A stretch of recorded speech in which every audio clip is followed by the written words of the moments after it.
not only would it be important for the survivor of the crime, but it would be also important to foster a community of respect and kindness towards these damaged people who commit the crimes, because they obviously have something going on in their life too, and I don't think it's enough to just punish these people, but to also rehabilitate them, because the purpose of that is so that they don't do this again. That's why I've stepped forward and I've come forward and I want to speak out at all these places, is so people know that that's why we're doing it, is that so these people don't do it again and they don't feel comfortable doing it again. And just standing up and saying enough is enough. And I think if more and more people start talking about this, and more people start opening conversations in their homes, in their communities, at their schools, it'll bring a more open community for survivors of these crimes to feel comfortable reporting and stepping forward. So I think that would be most helpful.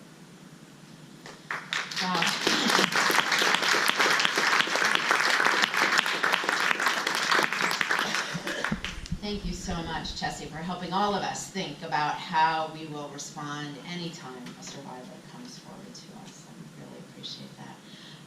I appreciate all of our panelists' questions today, and I'm going to tell you how much the audience does, because look at this giant stack of questions from the audience. So we're going to dive into a few of these, okay, and see how we go. I don't think we're going to be able to get through all of them. So some of these are directed to individual panelists, and some of them to the whole panel. But the first one is for Congresswoman Kuster. Congresswoman Kuster, we hear story after story of campus conduct proceedings turning into mini trials that usually end in favor of a perpetrator. When I reported a sexual assault on my campus, my perpetrator hired an attorney, and the school hired an attorney to protect themselves, as well as an investigator who had no background in criminal justice. There must be a better way to hold offenders and schools accountable. What role can Congress play in reforming this broken system? So, excellent question. Thank you very much. And this is something that I've been studying. My husband, Brad, who's a former prosecutor, is here with me, and we both attended a program at Dartmouth that brought national experts from around the country, including the folks from UNH, and I appreciate them being here. One of the issues that we need to do is first keep the pressure on the colleges, and Forrest mentioned this, to make sure that they have a on-campus justice system within their campus protocols that will promote and protect the rights of the victim, and make sure that he or she has all the resources that they need, and we've talked a little bit about that. There is a difference between the criminal justice system in, and I know that we have police, and prosecutors, and judges, and former judges here with us tonight, so I appreciate all the participation. In the criminal justice system, we have proof beyond a reasonable doubt, and that's a different standard of proof. And I think part of what's happened is that that has seeped into the college justice system in a way that I personally don't believe is appropriate. I don't think you have the same rights to be a member of that community as you do to your freedom from incarceration under the United States Constitution.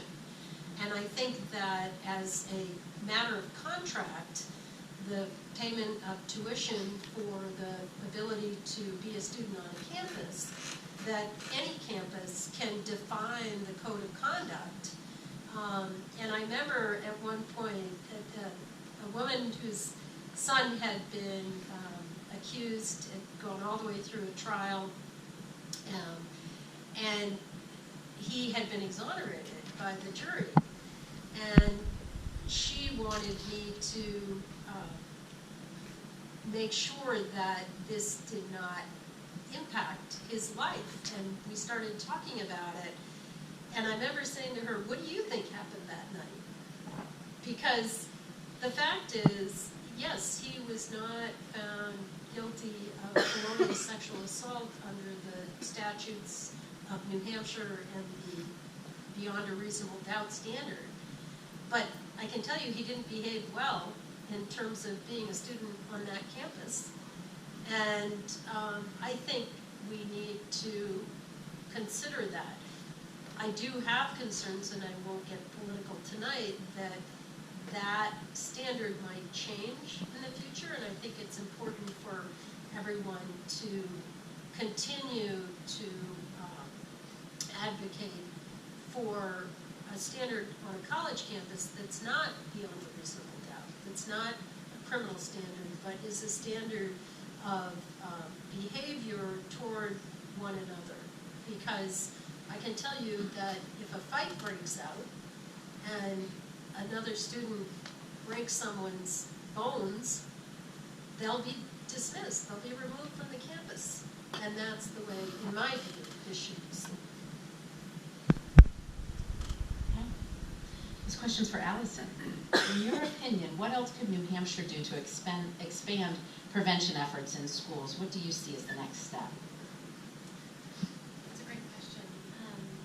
I absolutely think that additional funding focused on prevention, specifically on primary prevention of sexual violence, is absolutely necessary. That's virtually non-existent.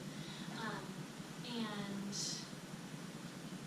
not only funding specific for primary prevention of sexual violence, but like I mentioned before, collaboration between teachers,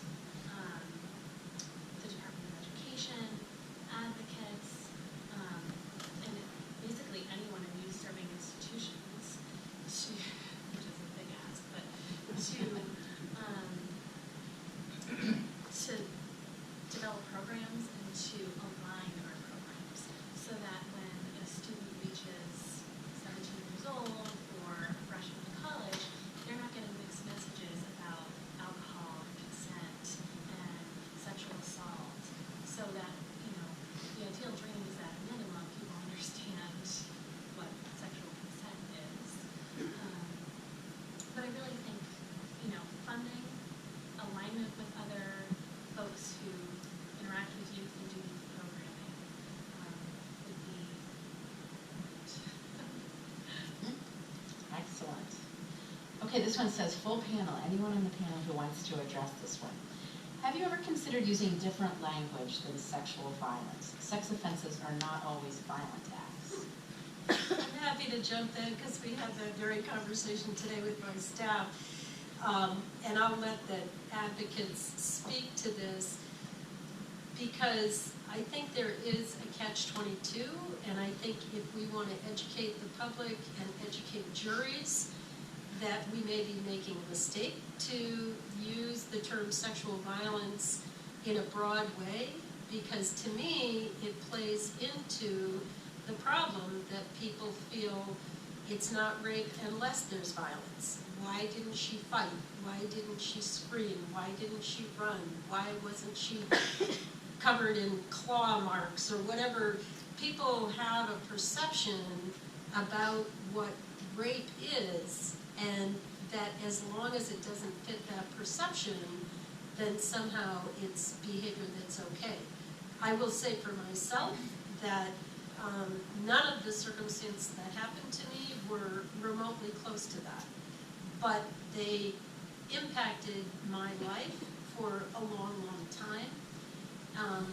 And so I would like to use language that is sufficiently broad and inclusive to include sexual harassment, bullying online, inappropriate conduct in the workplace, et cetera, et cetera.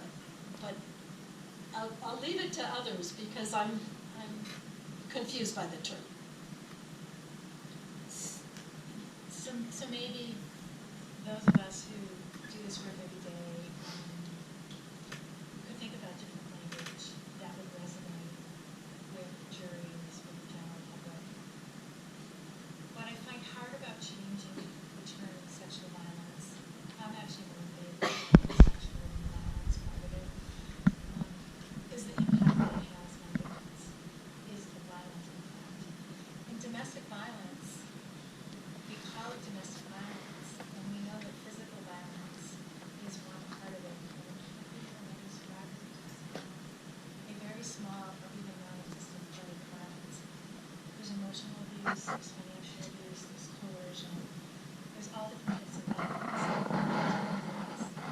And so this may be where we have to just maybe sit with the discomfort of the language and do more awareness and education about when you've been violated, when someone has violated you and you haven't consented to that, what that does to you, whether or not there are marks and bruises on you, doesn't really matter.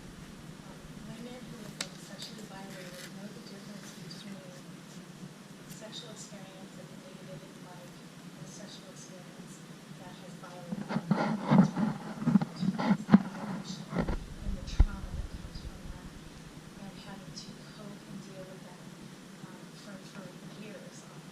There was an article in the paper yesterday from a woman in the Upper Valley who was sexually assaulted by a stranger many years ago, and she was with her 2 years. She was walking on the lane, and a man came out with a tire out and told her to get into his pickup truck, and with her 2 little kids, a 3-year-old and a 15-year-old.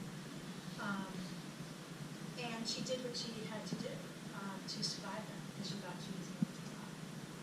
And she did not have violence happen to her in the way of violence and stuff.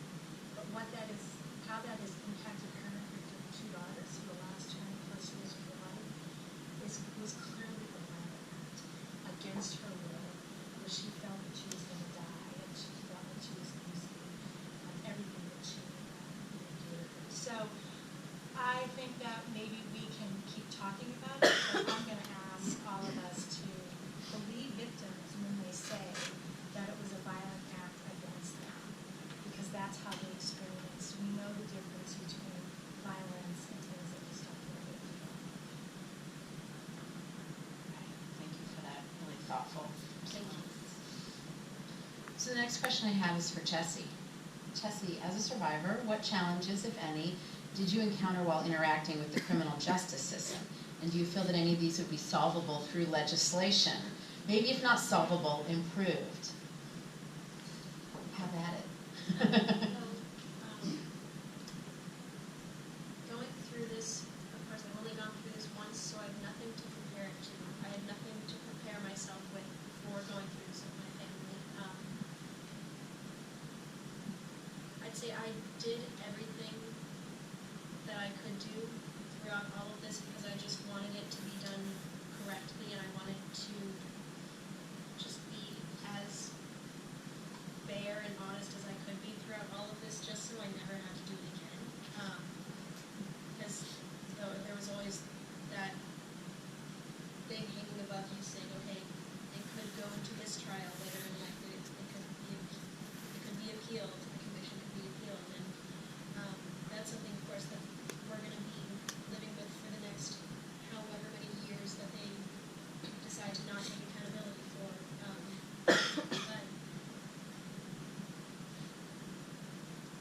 I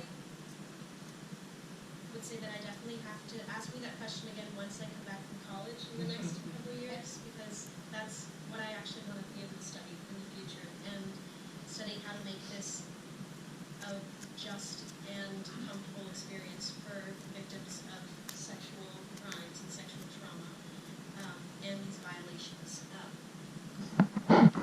So I would defer to Congressman Kuster on this one, because I don't know that much about how legislation could help these sort of situations, because it is such a heavily layered thing about being fair to all parties in the equation.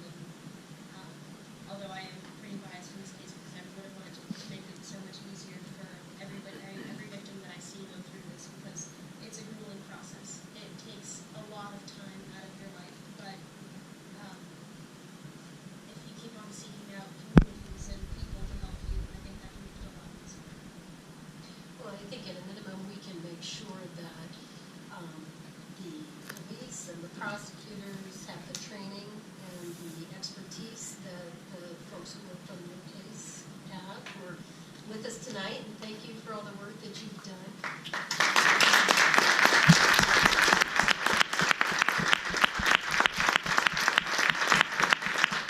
It certainly makes me proud of my community, having lived here for 60 years. also to make sure that there are resources for agencies like the Coalition and the Crisis Center here in Concord that supported you and gave you the support that you have, and to make sure that people all across the country have that. I want to make sure that we have full funding for the Violence Against Women Act, and not just women, but male victims as well. And so I think there's a lot that can be done, and that's what the task force will be working to do. So, Chessie, I'd like to go ahead and issue you an invitation for 4 years from tonight to come back. We would love to have you and your parents back here. So, we are having such a robust conversation, and we had a feeling this might happen. So, with the agreement of the panel, we'd like to suggest foregoing the screening of the movie for tonight, because it can be available in other contexts, and taking a few more of your questions, because there are just so many of them here, and it's such an extraordinary opportunity to have this panel here tonight. Can I just give a shout out though to the film and recommend it to people? So it's on Netflix. The name of the film is Audrey and Daisy, and it's very moving. Very well done documentary. The families, the young women that were